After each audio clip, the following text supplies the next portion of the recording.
All right, we're on. You are live. Yeah, we'll give everybody a couple minutes to get on. Let me go to comments. Yeah, my studio chat is open. That's private chat. Oh, that's private chat? It's a studio chat. Oh, I guess I should go to comments. Yeah, go to comments. Comments is everybody, yes. Yeah, but that's not the private, so. So I should probably go to watch this here. Go to Facebook. Oh my God, you already drove me nuts. Oh my God. I got 19 viewers. Oh, there we go. We have 19 so far. We'll give everybody a chance to hop on. I don't think we can see. You can't see? No, how many people have jumped on? Yeah, I can't see. We only do that. I guess for some reason only I could see that.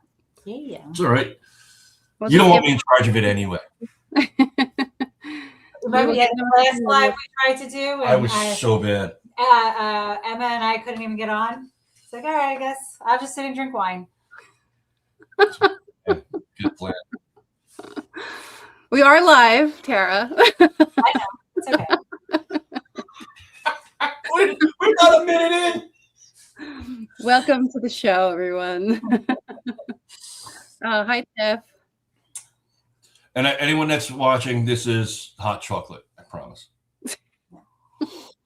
It is. I did take a sip. Go ahead, Nick. Let's start it off. We're up to like 30, so. Alrighty. 30. All right. So, hey, everyone. Thank you so much for joining us tonight. We're so excited. For those of you who may not know us, I'm Nicole. Everybody calls me Nikki. I'm Gabby's mom. And of course, Joe and Tara here and Jim, Gabby's bonus parents. First, we want to say how grateful we are to have you here. This conversation matters. Over the past few years, we've had the privilege of meeting survivors, advocates, law enforcement, and professionals from all over the country who are working every day to help protect people from abuse and violence. Through those conversations, something became very clear. The world has changed. Technology has changed, but the systems designed to protect victims haven't kept up. We've learned that many survivors today are not just facing physical danger, they're facing digital control, surveillance, and isolation that can happen silently and invisibly. And the people trying to help them are often doing so without the tools or infrastructure they need. That realization is what led to the creation of the Committee for Technology Reform. So I'm going to read a little bit because I want to make sure I get this right. So the CVTR was created because we believe the survivors deserve protection that reflects the world we live in today and not 20, 30 years ago. The initiative brings together experts from advocacy, technology, mental health training, and survivor support to help modernize how victims victims access the services safely and how systems respond to abuse. This is not about replacing the incredible advocates and professionals that are already doing this work, because you guys are doing amazing work, and we know you are. It's about supporting them. It's about strengthening the infrastructure around them. Ultimately, it's about making sure survivors are not left behind and the abuse evolves, because that's what it does. It continues to do so. Tonight, we want to introduce you to people who are part of this effort. These individuals who bring real expertise, real experience, real commitment to this mission. Each one plays an important role in helping shape what the CVTR is building. Love that. We're excited, so excited to talk about this. You see, if I would have said that, just like off the cuff, we'd be in like 4 different conversations right now. It'd be like a whole thing. Yeah, we have to keep ourselves structured here. I have to keep it structured for the sake of everybody, because I'm a squirrel. I'm a squirrel. So what we're going to do is bring each member on one at a time so you can hear directly from them who they are and the expertise that they bring and why they chose to be part of CVTR. We'll ask each person just a couple of questions so you can get to know them and understand their role in this initiative. And at the end, we'll open it up for questions from all of you. We want this to be a conversation. We want you to understand not what CVTR, just what CVTR is. My tongue is twisted tonight, but why it matters. Okay, so where am I? So this committee represents all of us, but it's not just us. It's bigger than one person, right? This is about collaboration between, disciplines that we have historically operated separately. advocacy, technology, mental health. Sometimes there's a little bit of overlapping, but in the grand scheme of things, painting with a broad brush, it's just not happening. So to improve safety, access, and protection for all victims, we're honored to introduce the rest of the committee here tonight. Nikki, let's bring in the first guest. So we'd like to welcome our CVTR committee member, Ken McGill. Hi, Ken. Good evening. Hi. What's up, Ken? How you doing, buddy? I'm doing well. Thank you all for having me. Thank you for coming here, man. My pleasure. So, Ken, I'm going to let you talk about your expertise and tell you we're honored to have you part of this. But tell us a little bit about yourself and your background.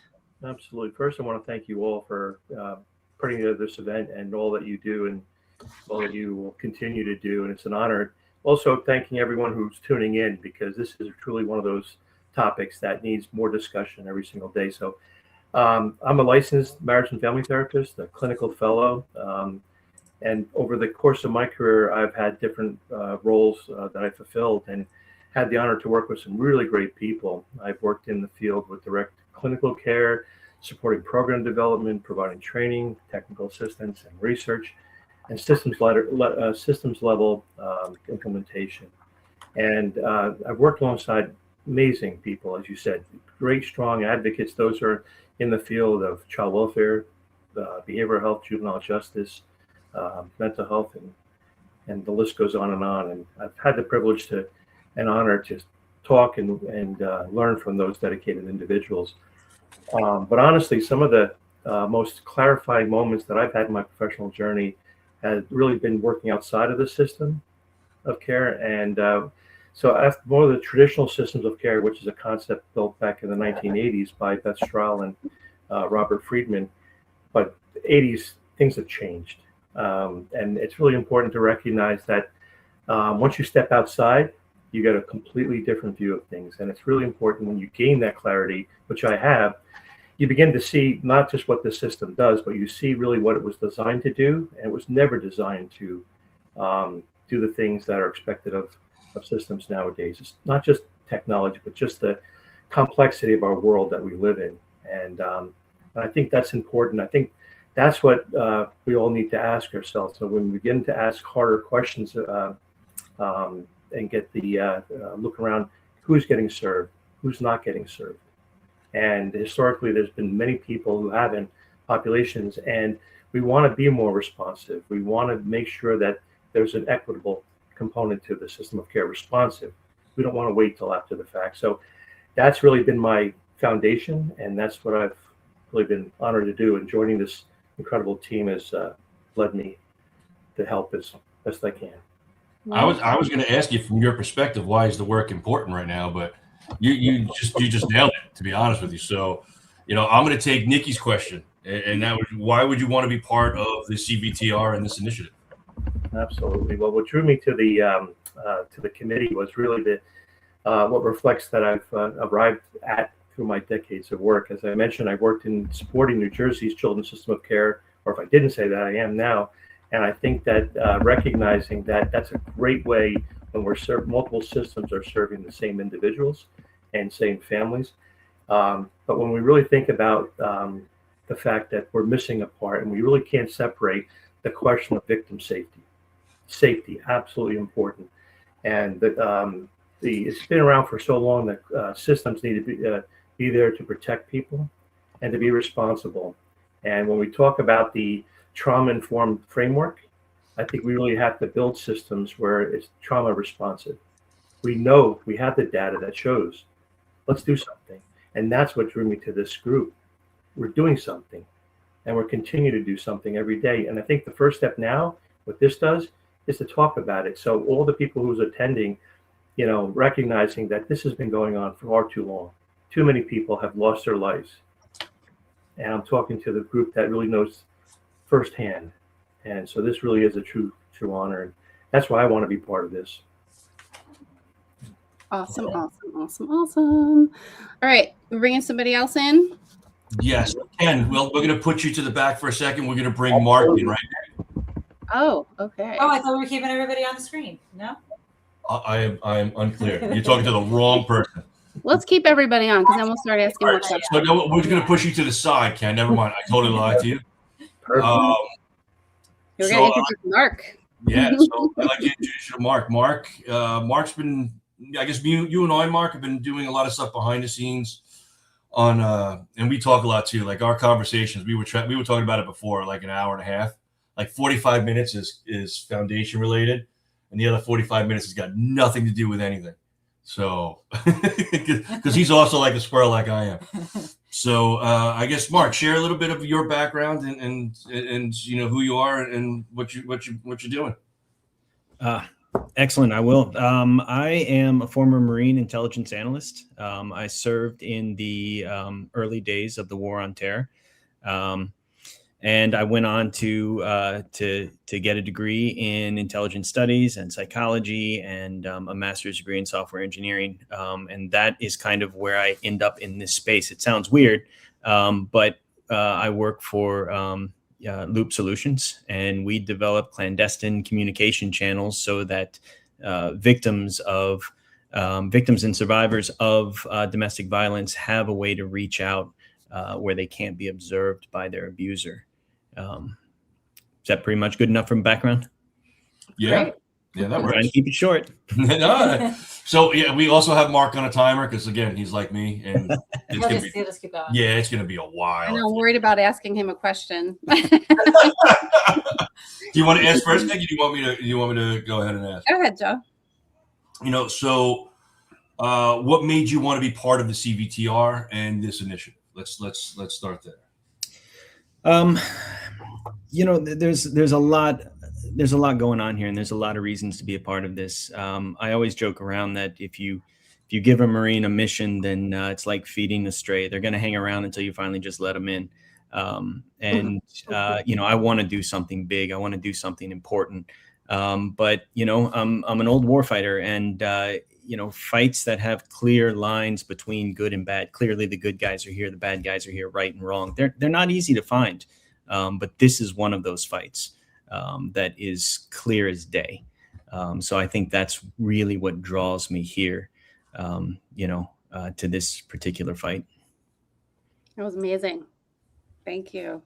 I think honestly, Joe, questions 2 and 3 are kind of answered in the same way. So I think we can leave it there. You want to push Mark out that fast? Is that what you said? No.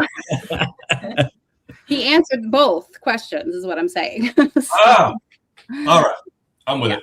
I think we don't need to ask both of those of everybody. I think that mostly people are answering it with the what made them want to be part of this is also their why. So, All right. I'm down with that. right? All right. That works. If anyone in the chat has any questions, feel free to start asking. And then, you know, I guess Tara and Jim, myself, Nikki, we'll put them down, and hopefully we'll get to as many as we can. Yeah, please ask questions. I know that you might be wondering what we're doing here. So please don't be afraid to ask questions. Yeah, and we'll get into what the committee wants to do and our focus, you know, I guess short plan, long-term goals, stuff like that. You know, if there's enough time, we'll get into all that. So, I'm gonna bring in Emma.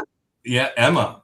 Now, for ladies and gentlemen who are watching here, we all met Emma a couple years back, right, Emma? And it was in Texas, and we may have Matching tattoos. gotten a little tipsy where we all got matching tattoos. I was completely sober. Okay. So I think we were tipsy. Maybe a little bit. No, But, we had a good time. That was an absolute fantastic time. But share who you are and why you know why you're here and a little bit of your background. Yeah, so I have a tough act to follow with military and clinical, but I am an advocate. I started my career in criminal justice in corrections in TDCJ, so prisons of Texas, and I came all the way to the other side of things as I am now an advocate. I served most recently as the Director of Services for Family Justice Center, which is where victims and survivors of domestic violence, trafficking, sexual assault, abuse, all the things strangulation, can come to get resources. So I have a pretty huge lens on this, but I can't do it without, our data guy and our clinical guy and all of that good stuff. So I'm honored to be here. We are honored to have you here. Mhm. Yes, we are. Yes, we are. What made you want to be part of this CVTR initiative? So, loaded question, but working as an advocate at the agency level, I had the honor of being a director level. So I was looking bird's eye view from leadership, systematic operations, and supporting our advocates day to day, as well as, carrying the hotline phone and being in that line of fire every moment with them. And it was just very, very clear that people with good intentions that are here to advocate for people are going to burn out. They're not going to be able to sustain this if they do not have the correct support and tools that they need for these cases, because as you guys know, you'll see cases on the news and we're all intently following them. It becomes our personality for that time frame.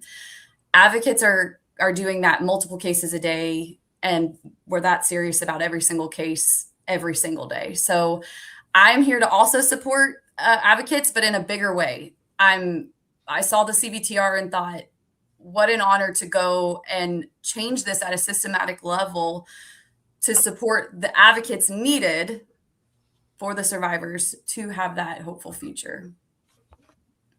Wonderful. Well, thank you for being here. Thank you for having me. And Mark, I see there's a baby in Tajita's arms. Does she want to come on anyway? You want to come on? All right, perfect. And hello. Hi. So good to have you here. Thank you. So honored to be here. Tell us a little bit more about yourself. I'm a software engineer and engineering manager at Loop Solutions. My career has been focused on developing technologies for victims and survivors of domestic violence. What made you want to be part of the CVTR and stuff that we're doing now? A lot of personal and professional reasons. So I was born into domestic violence, and as a childhood survivor, I grew up in constant flight or fight mode. And in my culture, it is still very taboo to talk about domestic violence outside the family, because protecting social image often comes before protecting people. And that silence keeps a lot of victims trapped. That's a big part why I wanted to build technology that gives people a safer first step, something that lets them reach out anonymously, explore their options, and get questions answered without having to expose themselves or their families. I truly believe that lowering that first barrier can help more people feel safe enough to come forward and get help. It's hard to concentrate with the cute baby on the screen. Thank you so much. I was listening. Don't worry. Thank you, Tajita. Thank you for being here. Thank you so much. All right, Lacey, you're up. Let me see. I gotta find you. Here you are. Hello. Hello. All right, Lacey, you want to tell us about yourself and your background? Yeah, sure. Well, first of all, thank you for this opportunity. It's been wonderful to get to know everybody here on the committee, and I'm really excited about our future. So I've been in the advocacy world for about the last 30 years. I started when I was 10. Just kidding. But I've been in the community-based advocacy. You're serious. I'm like, 10? Our parents could be. Yes. I get always it. around it. Yeah. But I started in a shelter setting, and then have worked as a law enforcement-based victim advocate and a urban police department, responding on scene with survivors. Have worked in a K-12 school district and doing teen dating violence initiatives and bullying prevention initiatives. And then most recently was in a director role at a family justice center as well. And then also have done TA, training and technical assistance at the national level, and have a master's in criminal justice and a master's in social work. And I'm an adjunct instructor with a local state university in the Dallas-Fort Worth area for their criminal justice department. So yeah, I've seen a lot of different sides of all of this, from the direct client level and working with survivors and working along hundreds of survivors. Over the last 30 years, technology has changed a ton. And so this is huge and important. Well, I guess we don't have to ask why you're part of the CVTR at that point then, because you're. Well, I can add, I mean, I think one thing that Emma kind of touched on, and I'll also kind of add to, is that, you know, one of the biggest things that advocates do is safety plan with survivors. And a huge part of safety planning is technology. And we can't keep up. I mean, we're not tech experts, nor should we have to be, right? So there should be somebody there walking alongside us, like a background of Mark's and Tajita's, and that we can call or we can reach out to and know what the latest things are and know how to help survivors. I can't tell you how many times I had someone just walk in and like show me a phone and like help me, but there's nowhere for me as an advocate to call and get real live assistance that's individualized. There's toolkits out there, there's resources out there, but most of it puts the onus on a survivor or a advocate to figure it out on their own. And it's too much to try to do on your own. Right. That's amazing. Thank you for being here with us. Thank you. Yeah, we're honored to have you, really. Yeah, yes, we are. And I think there's Kara left? We have Kara. Yeah. You ready, Kara? We're going to introduce now the fabulous Kara. Hello. Thanks for having me. Thanks for saving me for last to join the party. Yeah, you see, we wanted to save the best for last because now we want you, and Mark, I did mean that. And why don't you give us a little bit about your background and why you're coming with us here? Well, my background in this space starts about 6-ish years ago. I started a tech company. We were working in healthcare and doing other things, and COVID hit. Our local domestic violence agency saw what we were doing in the healthcare space and said, we need better, safer ways to interact and engage with survivors. Please help us. And so that's what really led us at Loop Solutions on this journey of understanding the challenges that advocates were facing, that victims were facing, and really opened the floodgates on, how to combat the technology that's being used to harm. And so we have launched some of that technology, but also understand that there are system changes that need to occur in order for these technologies to really take over in this space, and for, like Lacey was saying, for advocates to be able to learn how to use them or how to support the work that they're doing. And so that's what we've been really focusing on for the last 6-ish years, is really just understanding the landscape as a whole, understanding the challenges for victims and then advocates as well. Amazing. So why do you want to be part of this, Kara? Well, I think that, the CVTR is a little bit different of an organization from those that I've been exposed to in the industry. And I think that what drew me to the CVTR was taking action. We have, been inundated with resources which are incredible and absolutely necessary. But it is time to take action and to change the way that things are being done. We are operating in systems that are, decades old. The needle has not moved on domestic violence in well over 15 years. And I think that is because the abuse tools that are being used against victims, technology, have evolved. The systems have not. And so when I learned that the CVTR was going to do something about it and take action and do things differently and not just focus on awareness and all of the things that are covered already, I knew I needed to be a part of it. Well, Amazing. thanks for being here. Amazing. So, I mean, this is it. This is our team. This is the committee so far, yeah. We got everybody, right? Do we have everybody yet? I'm like, wait. So yeah, I am really excited, and I guess what's the next step now? We're going to take questions, or well, you know what? Let's kind of get into what the CVTR is going to do, and I guess some of our focus of where we're going to start, because we have to grow. Like, we're not going to come out there with this amazing program. You know, okay, we're solving domestic violence. Give us, 365 days, and it's going to be gone. Like, that's not going to happen. So we're creating this committee here to not only help oversee and I guess navigate technology and protocols, because there's not a lot, like we were talking about before, with mental health and advocates and police and all this other stuff. Like, you don't get in technology, you don't get that overlap a lot. Matter of fact, Carrie, you've been in the tech industry for a while. You've probably seen a lot of domestic violence apps come into play, only be shut down within a year, 2 years, maybe 3 after that, because funding's always an issue and it's costly to maintain.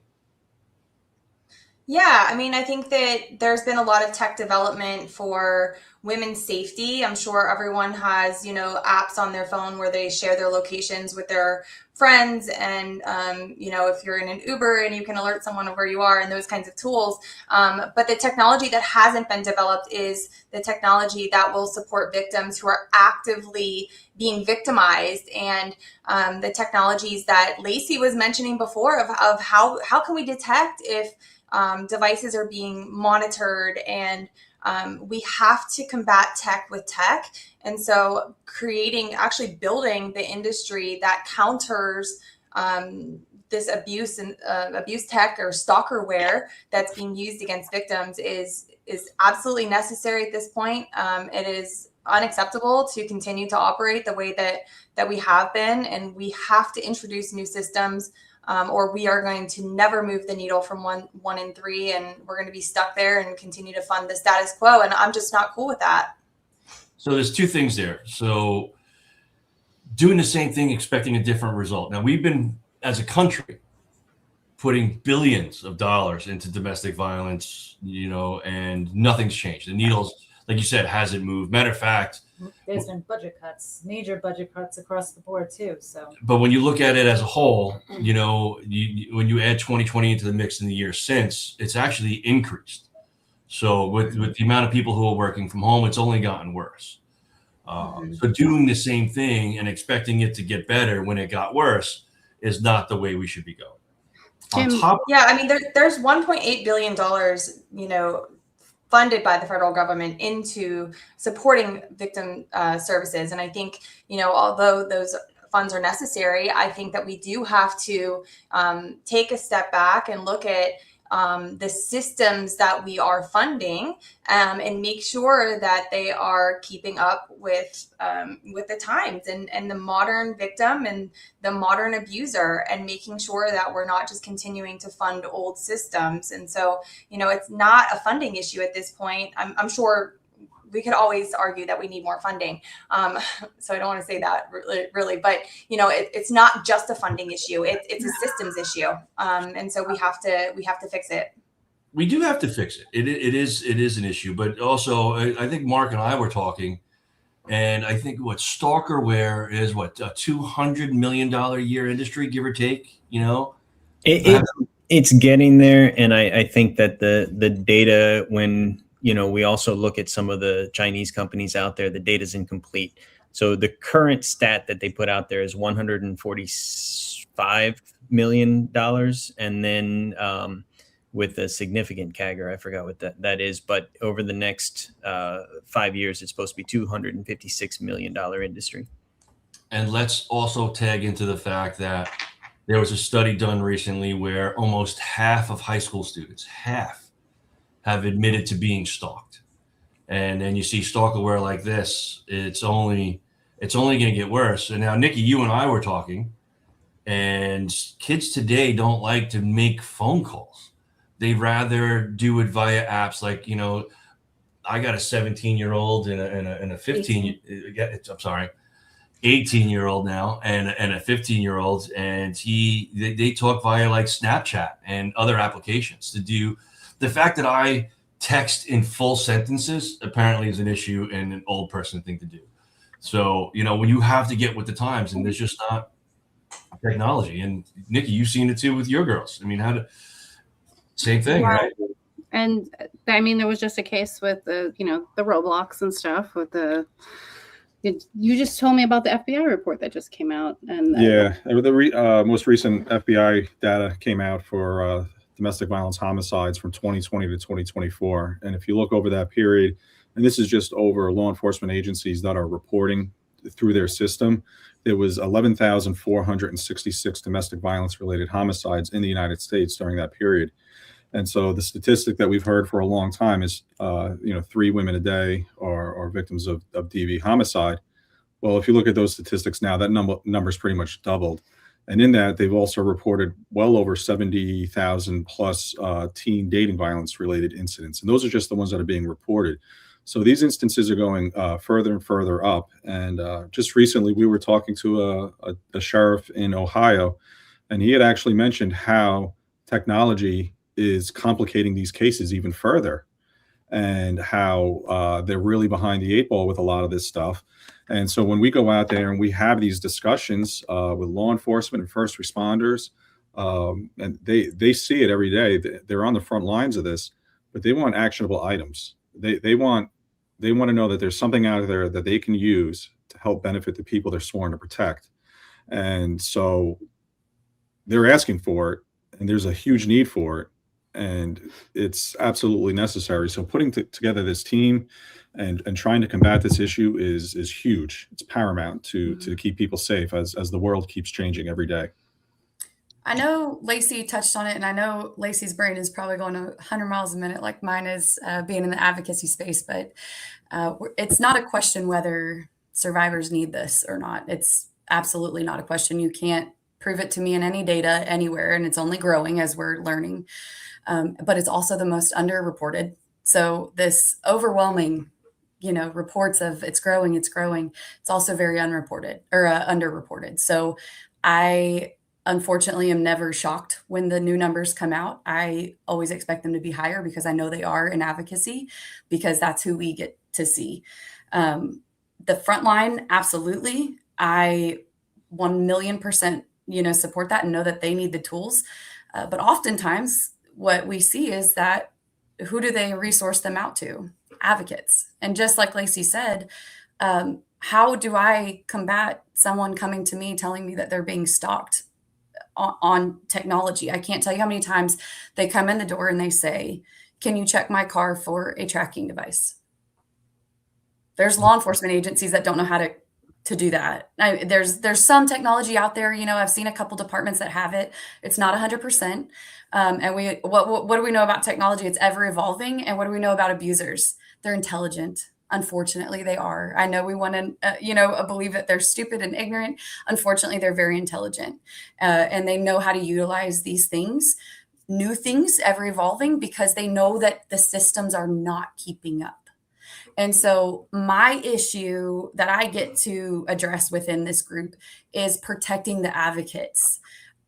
100% from the outside view, we should be doing more as advocates.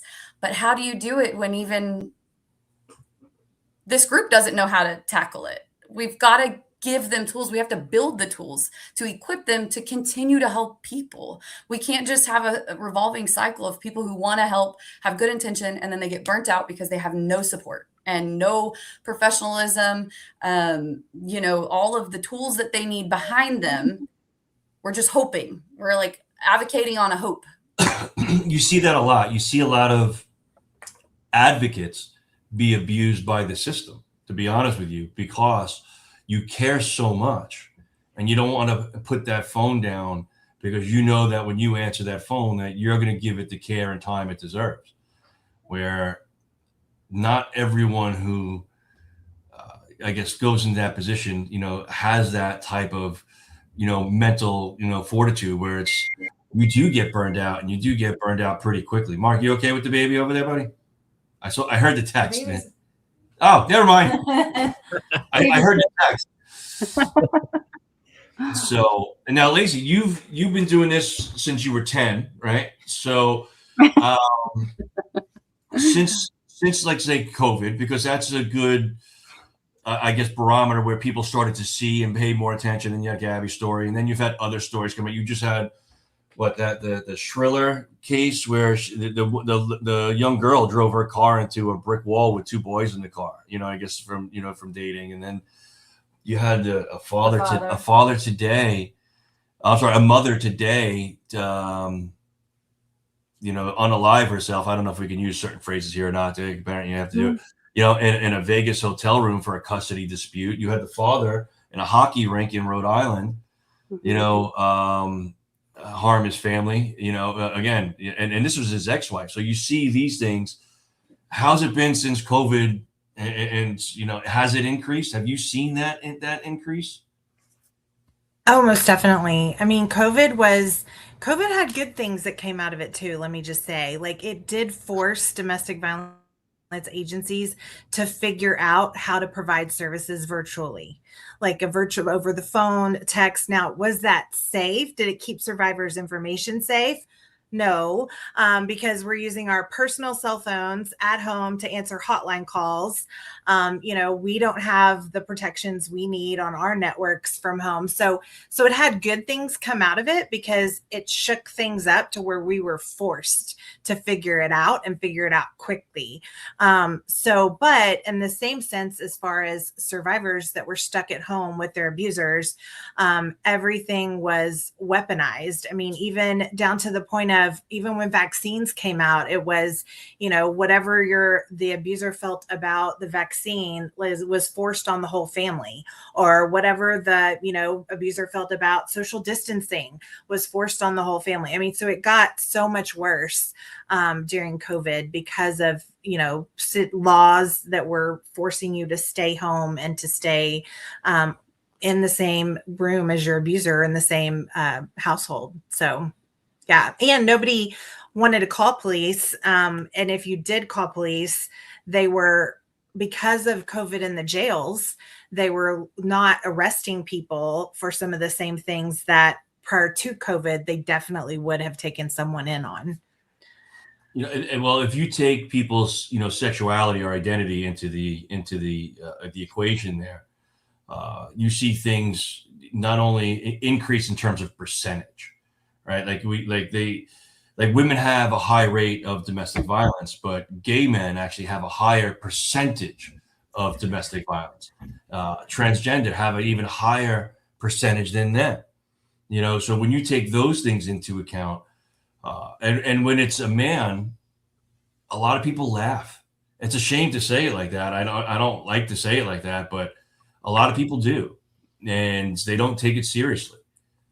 To the fact where there's very few shelters for men. You're kind of touching on the equity. Yeah, I'm in the Dallas. No, go ahead. I was just going to say I'm in the Dallas-Fort Worth area, one of the major metropolitan areas in the U.S. And we have one shelter that I think maybe has a dozen beds for men. I don't know that. Don't quote me on that for sure, but it's not very many. And yeah, we definitely have a long way to go for making this an equal playing field for male identifying victims. Well, now that we've kind of did that, Mark, why don't you and Kara kind of bounce off each other on some of the things that we're trying to do, and then give a brief synopsis, because you really are eloquent with it. And I have some great questions here in the comments, so let's talk about. We'll take the questions right after that. Yeah, they can see where we're trying to go. They might answer some of these questions by talking. Yeah. Yeah, I think a big thing for us to clarify when we're talking about stalkerware, just to make sure that everybody gets it, is this is, $20 to $40 a month it takes to get this. And it really doesn't take much to understand how to use stalkerware. It's grunt proof. It's designed to be grunt proof. It's designed this way. And it is the result of sustained funding over a long, long period of time. I'm sure you guys don't want me to go into the history of it, but it's a long history where this know-how, this toolkit has been developed under billions and billions and billions of dollars. So the fact that there's no counter industry here, right? There's nothing developing more, technology that's able to address stalkerware on the phone where it's at. And if you go and search how to remove stalkerware, one of the first things you're going to see is it's going to say, oh, by the way, by detecting and removing stalkerware, you may alert your abuser to this fact, and it may put you in danger of reprisal. So I mean, that leaves somebody completely helpless. There's nowhere for them to go. They can't even try to address it because they're left in this area of uncertainty. And this is the challenge that we're picking up at Loop Solutions, is to meet the hard the hard situations. But I think we have to frame that properly to understand we're up against something that was designed and built under billions of dollars of funding. We do not have billions of dollars of funding, and and it's easy, and the software is well developed, sophisticated. I don't know, Kara, do you have anything to add to that? Yeah, I think that, we started with nothing. And so what we've built already makes it much safer for advocates and victims to communicate, to interact, to get the help that they need clandestinely, meaning that if an abuser is monitoring your device, they cannot detect that you are getting support on that mobile device. And so we've done that already. And so that's something that we're super proud of. It enables survivors to make phone calls that are not discoverable on their call logs, on their phone bills. That means that advocates' phone numbers are not exposed either. And so keep protecting advocates at the same time. So I think that, we've done a lot of the work for the beginnings of what it takes to combat this technology that is being used against victims. And then what we learned kind of along the way is that a very small percentage of victims actually come forward to get help for fear of retaliation and all the reasons that I'm sure Emma and Lacey can elaborate on further. That's their expertise, not mine. I just know that they're not coming forward. And so with them not coming forward necessarily to a domestic violence agency or an advocate, we do know that a lot of first responders have the opportunity to interject and help victims at first contact. And so that is actually what kind of struck this relationship between Loop Solutions and the Gabby Petito Foundation and moving things forward was when Jim, doing the work that you do with first responders, coming to us and saying, we need something for first responders. We had already been working on it. And so we're very excited to be launching Hero QR. I'm sure more will be coming out about that, but what it will do is it will provide first responders with an opportunity to provide clandestine access to support. It will lead you to people like Emma and Ken and our NVATC, the National Victim Advocacy Technology Center, that will enable victims and survivors to get the help and the support that they need at first contact. So we're very excited about that initiative and bringing that to market and to the industry. Yeah, so this is not to go against the National Domestic Violence Hotline or any other advocacy at all. Matter of fact, it's just the opposite. This is to partner with and empower them, embolden them, share the workload that they get, and then help educate and prevent. Like that's the purpose of what we're trying to do here, and hopefully everybody can come together and we can take that 1 in 3 to 1 in 4, and then so on. But let's start those questions though. Well, before we start the questions, does anyone else on the panel have anything else they want to just get out? Ken, go ahead. I had a feeling. I saw your face. No, I really appreciate, and I love being part of this team, and always think systemically as a trained therapist like that. And there are people out there that I've been fortunate to develop a long-standing relationship with. So I've talked about this group and the foundation, and I just had a chat with Dr. John Lyons at the University of Chicago. and innovations in population health. So I connected with a group of friends who started this amazing group called the Center for Helping Professions. And they developed a tool, it's already there, called Safe Systems Improvement Tools. So they look at critical incidents that occur after the fact from a systems perspective. So all the different things or systems I mentioned, child welfare, juvenile justice, etc. So sharing the work that we're all doing here, and that's been done for many years, it was a real honor to get that like same vibe where, hey, it fits. And so from my standpoint, at the 30,000 feet level, it's been like, yeah, we can do this. We don't have to reinvent the wheel. So in terms of system of care, great concept that's been in existence all across the country.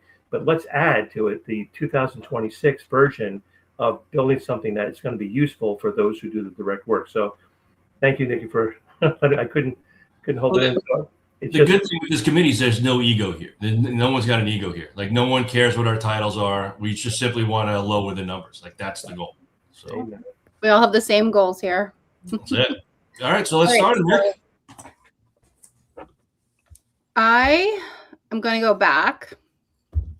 Back where? I see, Gabby, I see you asked how people can get involved. We will talk more about that. I know Gabby. She's actually, she's great. She's from California.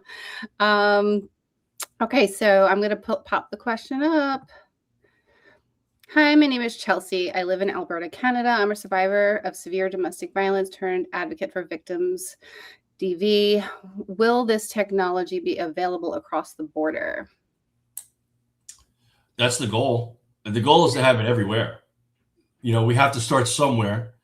So unless Elon Musk or Jeff Bezos or some other billionaire wants to throw some serious cash at it, we're going to have to start small and grow. So that's what we're working on. We're working on getting it in a few counties around the country now. I think, Kara, Mark, we're looking, for 10 counties, right? I think that's where we're going to start and try and grow from there. But the goal is to have it everywhere for free. That is the goal. Yeah, I think we can also add to that this is, although we talk a lot about technology and things we do, this is really a systemic approach. This is a system, and it's one that we can transplant just about anywhere, that we're developing. So, I see a lot of people in the comments were talking about not having services, kind of in their general area. And I think in this day and age where we have, so much telehealth and stuff like that and remote workers, there's no reason to have an area where there are no resources. So when you kind of look at the larger vision that we're going forward, we are talking about having centralized resources that, people would be able to, access from a more rural area and also these technologies. So absolutely, we would love to go to Canada, and we would love to be able to encapsulate it. Well, we have encapsulated everything we're doing into a system that we can just transplant, plug and play right into a country. And like we were talking about before, there's no ego. So if someone or some company, because we're going to incentivize other companies to create stuff too, and if they create something better, Kara, I love you. I'm a fan, right? So, but it's about what works for the victims, and that's the goal, right? And try to have them do that. So, what's the next? What do we got? Are we going to be able to use an app on our phones if we are being stalked? Go ahead, Kara. This one's all you. Or you and Mark or Tajita. Yeah, absolutely. And that's the reason that we're making the technology clandestine, so that you can use it on your mobile device. It might not look like an app. It might look like something else. I'm not going to really elaborate much on that, but I can tell you that it will be simple to use. It will be something that keeps you safe, and that will be not detectable if an abuser is stalking or monitoring your devices. So yes. And Mark, Mark is our chief technology officer, Tajita, our engineering manager. And so if I spoke out of turn on any of that, please correct me. I'd like to hear from the Tajita. Let's see. We heard from Mark already. Yeah. Tajita's a little busy right now. Sorry, I put you on the spot. I didn't mean to do it. Sorry, the baby's a little Saffron whiny. does not like that question. Yeah. Oh, God. Like, no, my mama. And then I just like to Dawn songs. The technology didn't exist, but Kara and Tajita and Mark and team have created this where you're able to find out if you're being stalked through your phone. So that technology is now out there, and we're trying to get it out as far as we can. What's the next question, Nick? Any others? I thought we had more. Totally had more. Those were the only 3 questions. There was one other one in there. It wasn't really. Or maybe I missed it. Hold on. Let me go back. Yeah, there's a comment right there from Hal and Allison. I think it's not really a question. It's more of a statement, but that's right up your alley. You want to kind of expand on that if you see that at the bottom? I think Nikki might be scrolling now. You don't see it? I can read it to you if you want. Which one is it? Who's it? Who is it? I think that educating law enforcement will be part of the effort. You want to expand on some of the stuff that you do now? This one? That's the one. Yeah. Oh, it's on me? Oh. I'm sorry.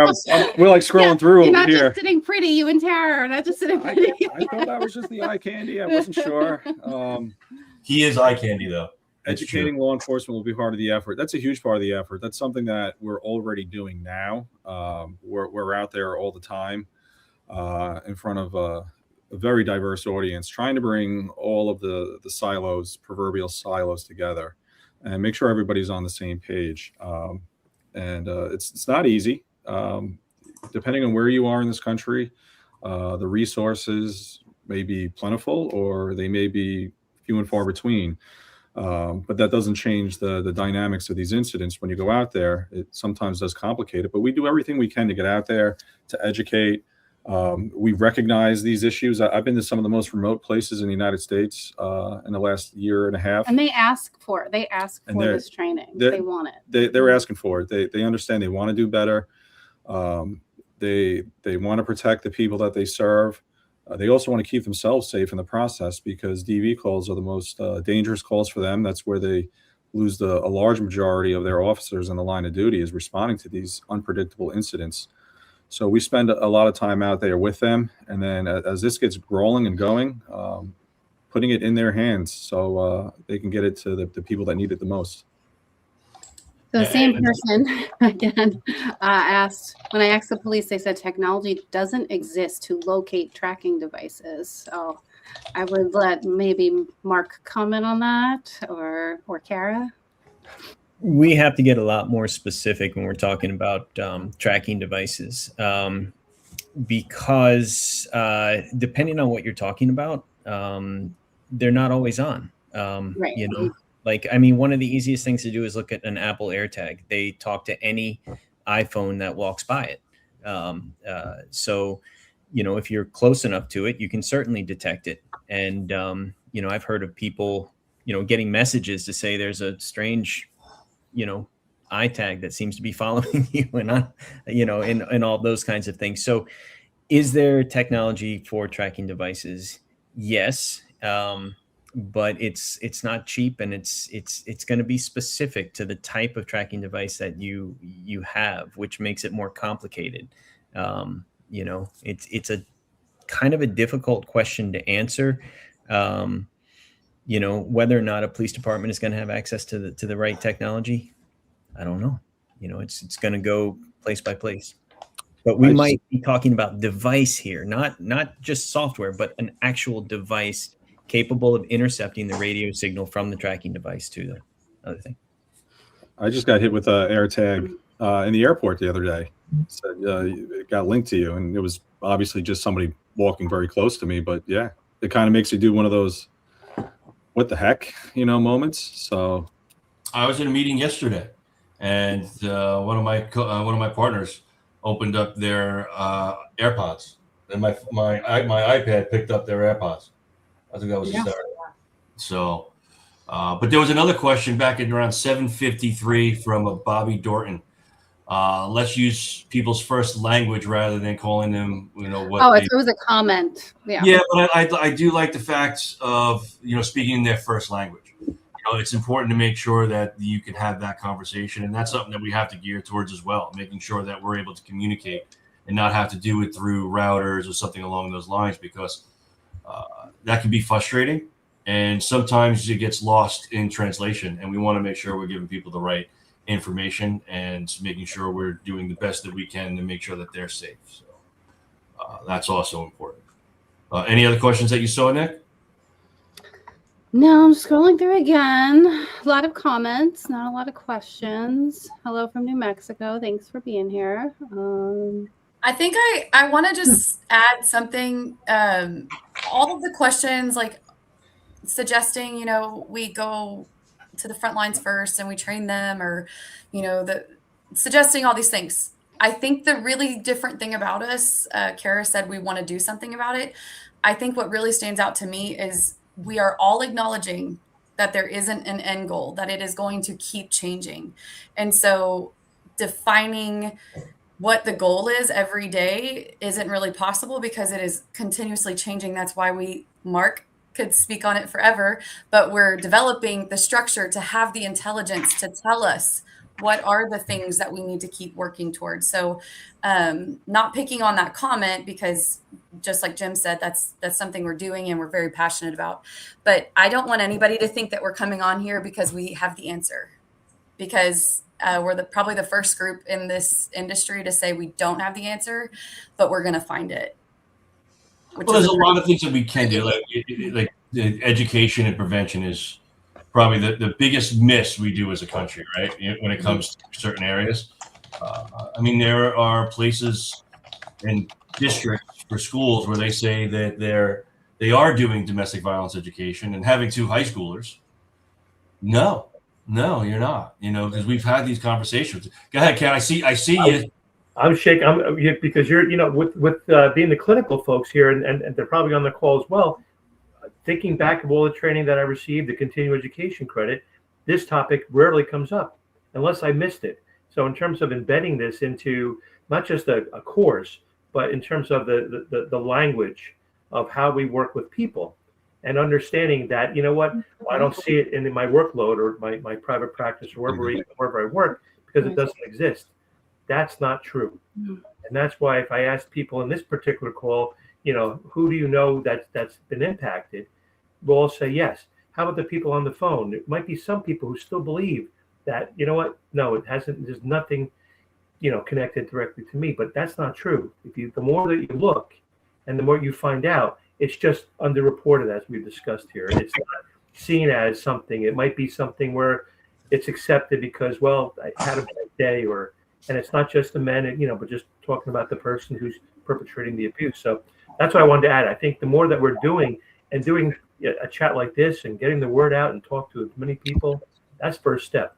If you can't name it, you can't tame it. That's from a friend of mine who used that phrase.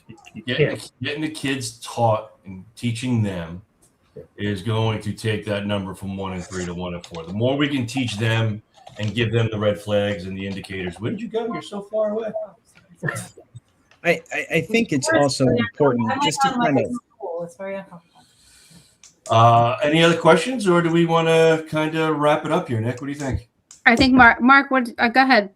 I was just going to say it's important, just to kind of cap what a lot of you are saying is to understand that this is a fight. It's not. We have a dynamic enemy. How many times have we talked about the evolution of abuse? How the evolution of technology. So we're in this to provide that other side, and it's important for us to sit back and say, to ask the question, who is fighting on the other side of this? Who is directly opposing? And I'm not going to say there's nothing out there. There's a coalition against stalkerware out there. And I think it's, kind of backed by the EFF. And there's a lot of groups out there that are talking about certain things, but we're talking about technology that directly opposes it. Being able to reach out to a a victim who is using a phone that has stalkerware on it to be able to leave that stalkerware in place and still give them a clandestine communication channel. This is critical because, as Emma will tell you, somebody's got to be doing this lethality assessment and understanding how much danger is this victim in, and we won't be able to do that until we make contact. And it could be too late at that point. If it's out there. The simple fact is there's according to the data, there is 18% of people that come forward. And that's it, 18%. And I have, one of my duties is to dig into this data. And I've looked at the various reports that are on it from, practitioners, from all of this different stuff. And one of the things that they describe, in fact, it's mainly what they describe, is the feeling of safety.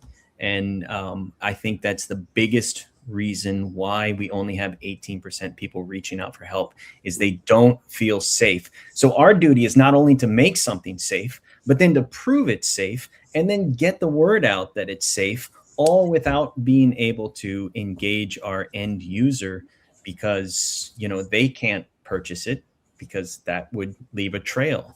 They can't, do all this stuff. So it's got to come from a first responder. It's got to come from an advocate. It's got to come from somewhere like that to get this to them.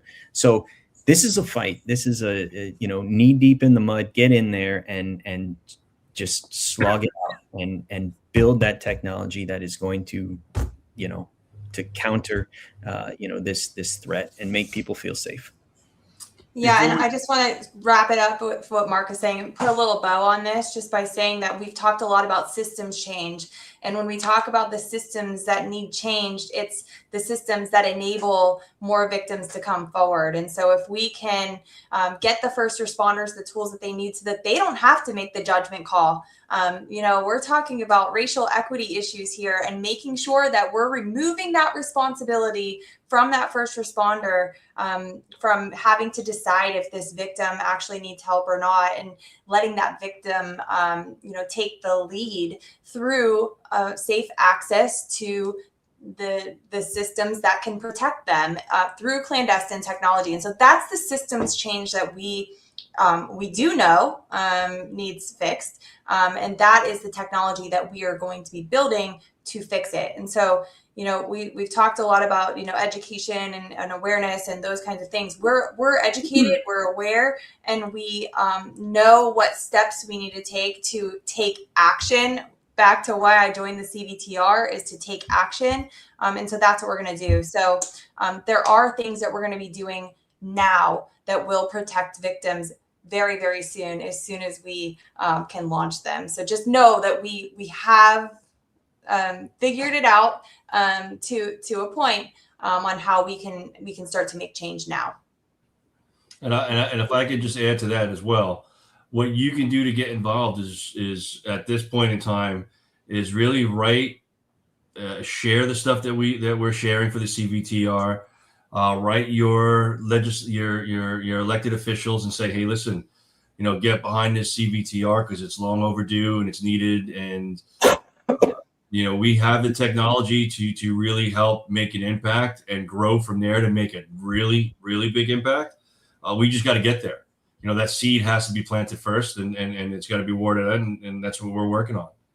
But in sake of saving everyone's time, I guess, Nikki, you want us to close it out here? Yeah. I just want to thank everyone for, sticking with us and listening. This is a really important conversation. This will be on YouTube. If you didn't get to watch the whole thing, it'll be there for you to watch, and it should be on Facebook as well. And I just want to thank all of you, this amazing team, for just being here and supporting survivors. Yeah, Tajita back. She came back. I really appreciate each and every one of you. We're all here because we have the same goal, and we know that survivors deserve a system that is evolved with technology is evolving. So the system should evolve. So that's why we're here. And I appreciate all of you. Just be a nicer person. Yeah. All right. Well, good night, everyone. Thank you so much for coming, and continue to comment and ask questions, and we'll be watching, and we can always respond to you via chat. All right. Thank you so much. Thank you, everyone. Thank you. Thank you.